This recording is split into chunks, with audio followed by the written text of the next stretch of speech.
मैं डॉक्टर महेश कुमार पालीवाल, सहायक आचार्य रसायन विज्ञान, राजकीय कन्या महाविद्यालय चोमू।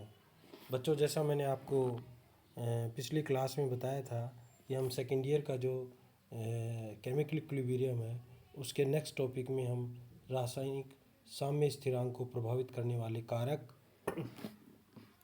केपी तथा केसी में संबंध, साम्य स्थिरांक व मुक्त ऊर्जा के बीच में क्या संबंध होता है और सक्रिय द्रव्यमान के नियम का ऊष्मागतिकीय व्युत्पन्न जो है वो हम पढ़ेंगे।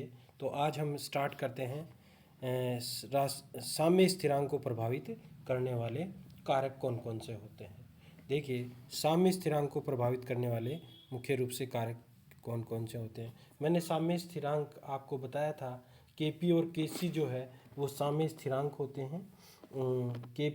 केसी जो होता है वो तो अगर कोई अभिक्रिया विलयन या द्रव अवस्था में संपन्न हो रही है तो वहाँ पर साम्य स्थिरांक केसी होगा, और अगर कोई गैसीय अवस्था में संपन्न हो रही है तो वहाँ पर जो साम्य स्थिरांक होगा वह केपी होगा। तो किसी अभिक्रिया के लिए साम्य स्थिरांक का मान जो होता है वो पदार्थ की मात्रा, उत्प्रेरक अथवा अक्रिय गैसों की उपस्थिति अथवा साम्य अवस्था प्राप्त करने की दिशा पर निर्भर नहीं करता है, वर्ण वह कुछ अलग कारकों पर निर्भर करता है, और वो निम्न कारक हैं जिनसे ये प्रभावित होता है। सबसे पहला जो इसमें कारक है वह है ताप।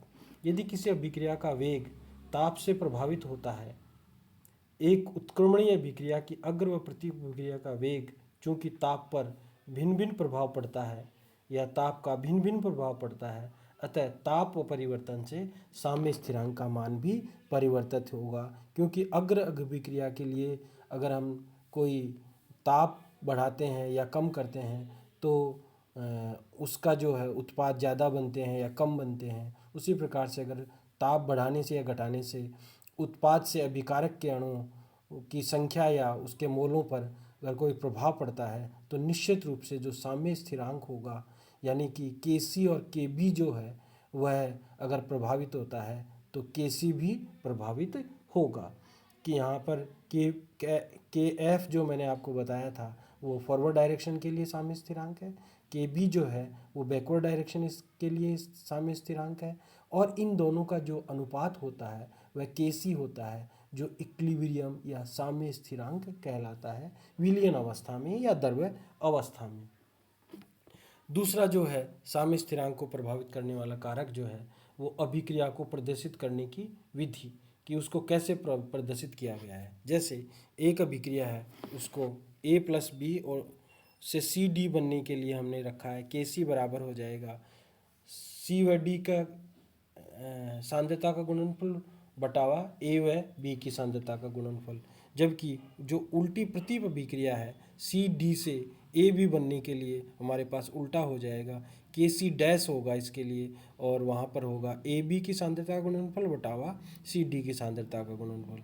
और ये दोनों जो हैं वो एक दूसरे के विलोम होते हैं, यानी कि के सी डैश जो होगा वो 1/kc के बराबर होगा। इस प्रकार से इनके मान अलग होंगे। अब आता है स्टाइकोमेट्री समीकरण को प्रदर्शित करने की विधि।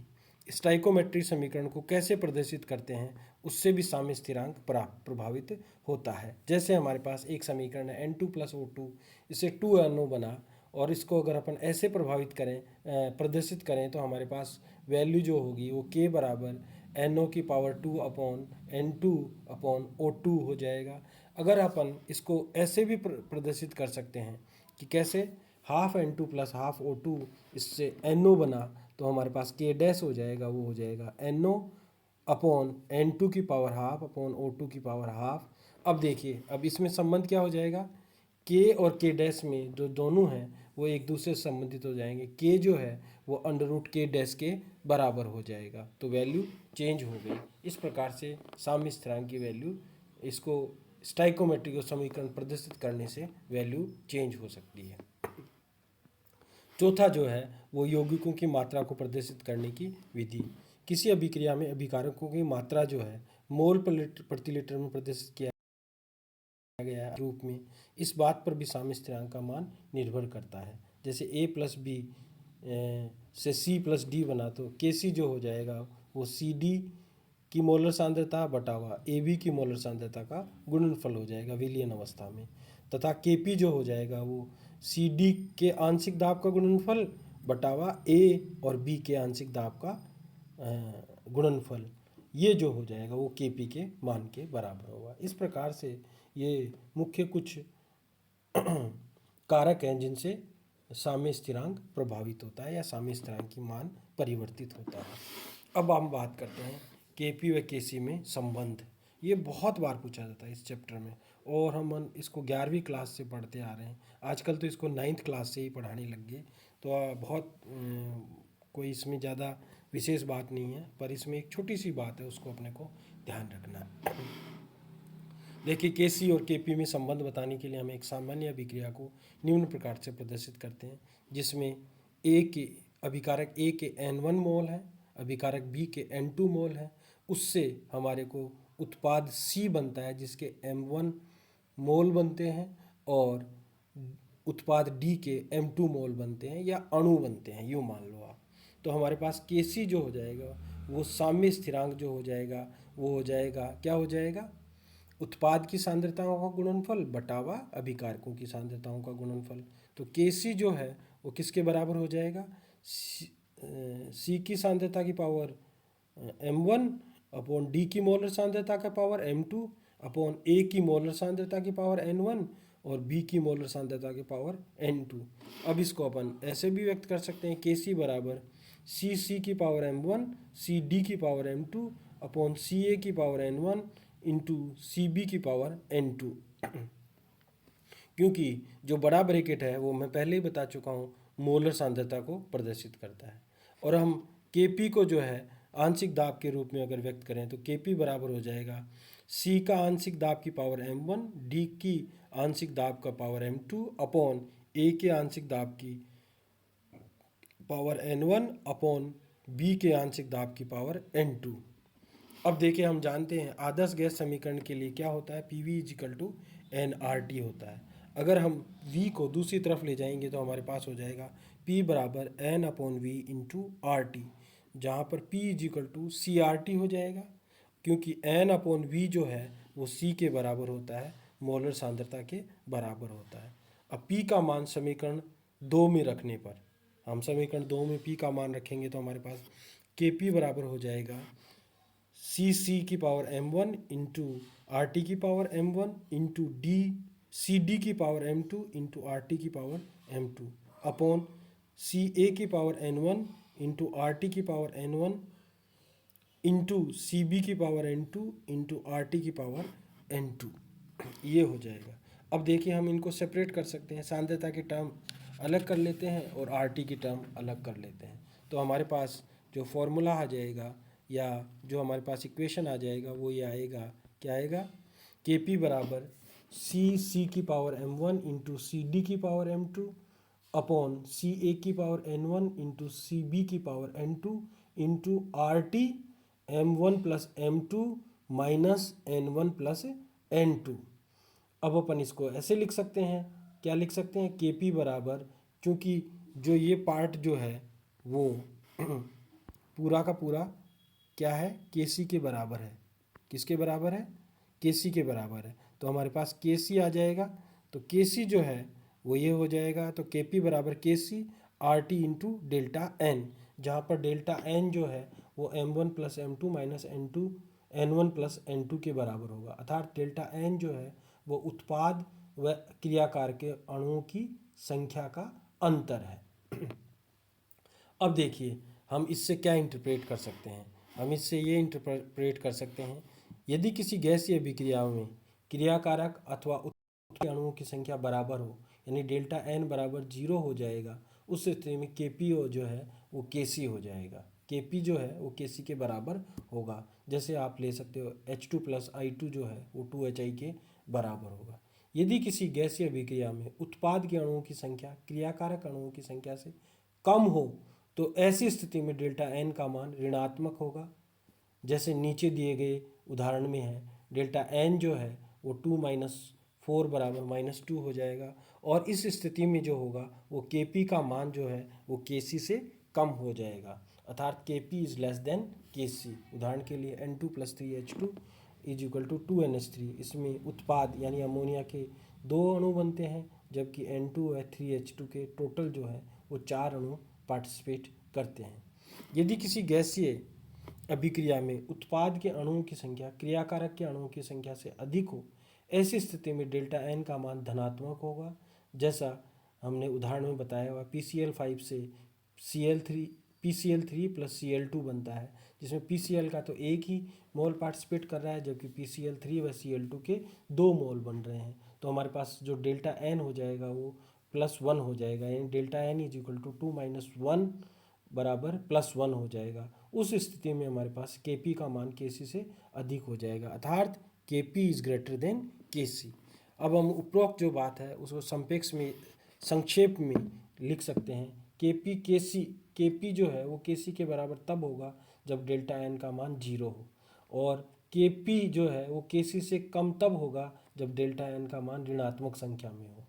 Kp का मान Kc से अधिक तब होगा जब हमारे पास डेल्टा एन का मान धनात्मक संख्या में हो। इस स्थिति में हमारे पास ये वैल्यू आएंगी। अब हम नेक्स्ट बात करते हैं, साम्य स्थिरांक व मुक्त ऊर्जा में क्या संबंध होता है। आप मुक्त ऊर्जा जानते ही हो, मुक्त ऊर्जा जो है वो G से व्यक्त किया जाता है, ठीक है। तो डेल्टा G जो होता है वो किसी अभिक्रिया के संपन्न होने में जो परिवर्तन होता है ऊर्जा में, उसको डेल्टा G से व्यक्त करते हैं। इसके बारे में अपन ने थर्मोडायनामिक्स में बहुत बात की है, तो मैं आपको संक्षेप में मुक्त ऊर्जा परिवर्तन को निम्न प्रकार से प्रदर्शित किया जा सकता है। डेल्टा G जो है वो G उत्पाद - G अभिकारक के बराबर होगा। यदि डेल्टा G का मान 0 है, इसका तात्पर्य है तंत्र साम्य में है और इससे कोई कार्य नहीं लिया जा रहा है। अगर डेल्टा G का मान 0 से अधिक है, यानी डेल्टा G जो है पॉजिटिव है, इसका अर्थ ये होता है किसी अभिक्रिया को प्रभावी करने के लिए या तंत्र को किसी अभिक्रिया को संपन्न होने के लिए तंत्र पर कुछ कार्य करना पड़ेगा। यानी कोई अभिक्रिया अगर उसके लिए डेल्टा G का मान पॉजिटिव आ रहा है तो तंत्र पर कुछ ना कुछ कार्य करना पड़ेगा, अदरवाइज तो अभिक्रिया संपन्न नहीं होगी, यानी नॉन स्पॉन्टेनियस रिएक्शन होगी। यदि डेल्टा G का मान नेगेटिव है, यानी 0 से कम है, तो इसका मतलब अभिक्रिया स्वतः संपन्न होगी और तंत्र को कोई भी कार्य करना नहीं पड़ेगा। अभिक्रिया स्वतः होने के साथ कुछ कार्य भी संपन्न होगा, इसका अर्थ ये होता है डेल्टा G नेगेटिव का मतलब। अभिक्रिया से जितनी अधिक मात्रा में कार्य लिया जाता रहेगा उतनी ही अधिक अभिक्रिया साम्य से विस्थापित होती जाएगी। इसलिए डेल्टा G को किसी अभिक्रिया के लिए प्रेरक बल के रूप में जाना जाता है। साम्य नियम के कथन से स्पष्ट होता है कि अभिक्रिया का प्रेरक बल क्रियाकारक व उत्पाद की सांद्रता पर निर्भर करता है। यह ताप व दाब पर निर्भर करता है, जो क्रियाकारक उत्पाद की मोलर मुक्त ऊर्जा का निर्धारण करते हैं।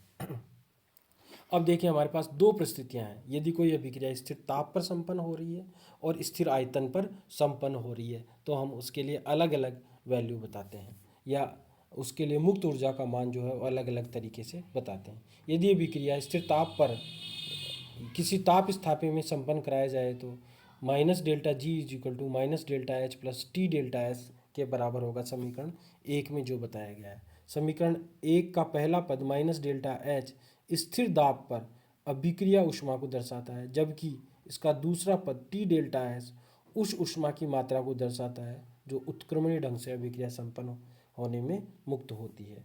यदि अभिक्रिया को स्थिर आयतन पर संपन्न कराया जाए तो अभिक्रिया का प्रेरक बल जो है वो हेल्महोल्ट्ज फलन के द्वारा दर्शाया जाता है, और वह होगा -ΔA = -ΔU + T∆S, जो समीकरण 2 के रूप में बताया गया है। माना एक सामान्य गैसीय अभिक्रिया है N1A + N2B और इससे M1C + M2D बनता है, तो वॉन्ट हाफ अभिक्रिया समतापी के अनुसार हमारे पास जो समीकरण होगा वो होगा ΔG = ΔG0 + RT ln Q, जो ΔG हो जाएगा ΔG0 + RT ln Q, जो है वो है क्यूसॉइंट होता है। इसका मान जो है अपन रख सकते हैं PCm1 + PDm2 / PaN1 × PbN2। साम्य अवस्था पर आप जानते हो, पहला ही बताया हुआ है, डेल्टा जी का मान जो है वो 0 होता है, तो हमारे पास समीकरण हो जाएगा delta G zero is equal to minus R T L N P C M one into P D M two upon P A N one साम्य अवस्था में। तो अथवा हम इसको ऐसे लिख सकते हैं delta G zero is equal to minus R T L N K P, और के पी की जगह अपन K C R T delta N भी लिख सकते हैं। तो हमारे पास ये समीकरण आ जाएगा delta G zero is equal to minus R T L N K C into R T की पावर डेल्टा एन। यह समीकरण जो 4 है वो गिब्स मुक्त ऊर्जा और साम्य स्थिरांक के मध्य संबंध बताती है। इस समीकरण में यदि डेल्टा एन बराबर 0 हो तो delta G zero is equal to minus R T L N K C के बराबर हो जाएगा। अब अपन नेक्स्ट बात करते हैं। ये बहुत सिंपल सी बात है और ये अपन ने थर्मोडायनेमिक्स में पढ़ा है, आपने ध्यान दिया हो तो।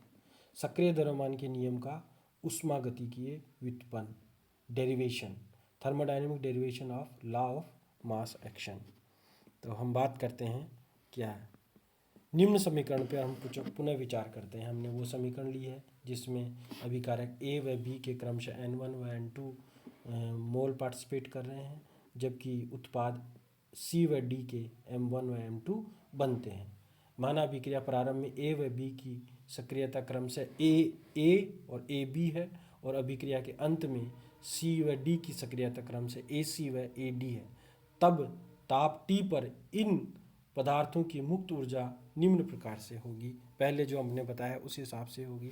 जी ए बराबर हो जाएगा G A zero plus R T L N A समीकरण 1 से बताया हुआ है। जी बी बराबर हो जाएगा G B zero plus R T L N A B हो जाएगा। जी सी बराबर हो जाएगा G C zero plus R T L N A C हो जाएगा इंटू समीकरण 3 में है, और डी के लिए हो जाएगा जी डी बराबर G D zero plus R T L N A D, जो समीकरण 4 में होता है, जहाँ जी जीरो जो है वो इकाई सक्रियता का मानक परिस्थितियों में मुक्त ऊर्जा है। उपयुक्त अभिक्रिया के लिए मुक्त ऊर्जा परिवर्तन जो है वो delta G is equal to G उत्पाद माइनस जी क्रियाकारक के बराबर होगा। Delta G zero is equal to delta G is equal to हो जाएगा M1 GC plus M2 GD plus and so on minus N1 GA plus N2 GB plus and so on. पदार्थों की मुक्त ऊर्जाओं के मान रखने पर delta G is equal to M1 G0C plus M1 RT LN AC plus M2 GD0 plus M2 RT LN AD and so on minus N1 GA0 plus N1 RT LN A plus N2 GB0 plus N2 RT LN AB plus and so on. इसको solve करेंगे तो हम separate out कर सकते हैं, अलग अलग करेंगे तो हमारे पास ये समीकरण आ जाएगा, फॉर्मूला ये आ जाएगा M1 GC0 plus M2 GD0 plus and so on minus N1 GA0 plus N2 GB0 plus and so on plus M1 RT LN AC plus M2 RT LN AD plus and so on minus N1 RT LN A plus N2 RT LN B plus and so on. आप इसको करके देखेंगे तो ये आराम से हो जाएगा, कि इनको अलग अलग करेंगे तो हमारे पास आ जाएगा।